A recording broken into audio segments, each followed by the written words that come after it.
In this tutorial, we'll start by clicking on the empty project icon. Next, we'll click on Browse under the Link to Geometry file area, then locate the file tutorial 9-1.igs. Now that we have the file selected, we'll click on New Simulation.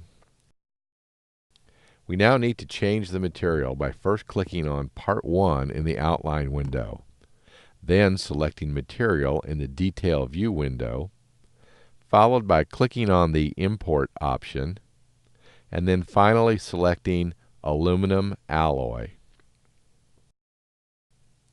The unit should now be checked by selecting the Units menu and then making sure that millimeter is selected. In order to impose symmetry conditions, we'll first click on Model in the Outline window and then click on Coordinate Systems in the toolbar. To actually insert the symmetry boundary condition, we'll now again click on Model in the Outline window and then click on Symmetry in the toolbar. Next, we'll click on the Symmetry Region item in the toolbar and then select the bottom face of the model.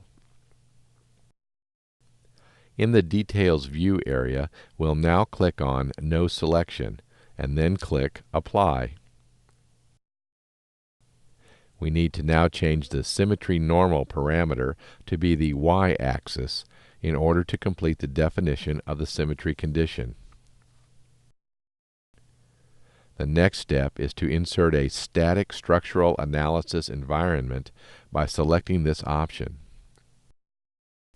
On the 15 millimeter long vertical face, we'll now insert a displacement boundary condition by first selecting this face, followed by clicking on the Supports and Displacement options. In the Detail View area, we'll now key in a value of 0 for the X component, and then leave the Y and Z components set to free.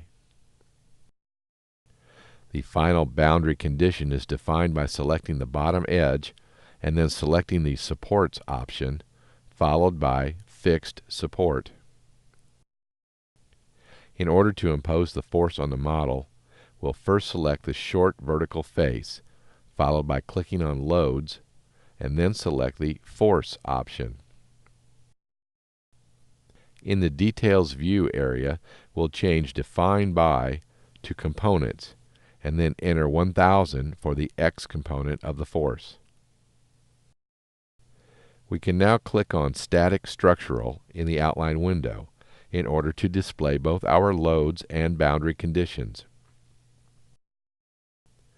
For the solution types, we'll click on Solution and then select the options Deformation and Total, and also Stress and Equivalent. Since our model is now complete, we'll now click on the Solve button. As we can see, the maximum equivalent stress is reported to be 33.6 megapascals. Since this is approximately 15% less than our manually calculated value, we'll try to improve our results by using the local mesh refinement capability of Workbench.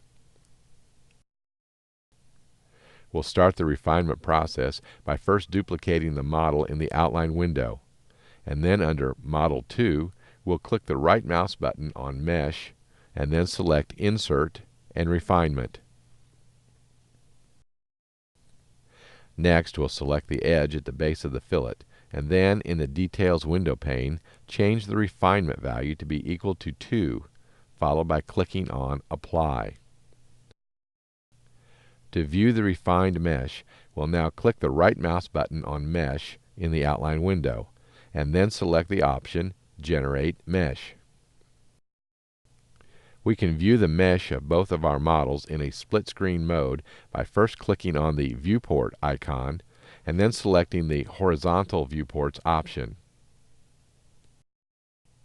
Then we'll click inside the top viewport to activate it, followed by clicking on the Mesh item that is listed under the first model. Notice that the mesh at the base of the fillet has much smaller elements in the second model.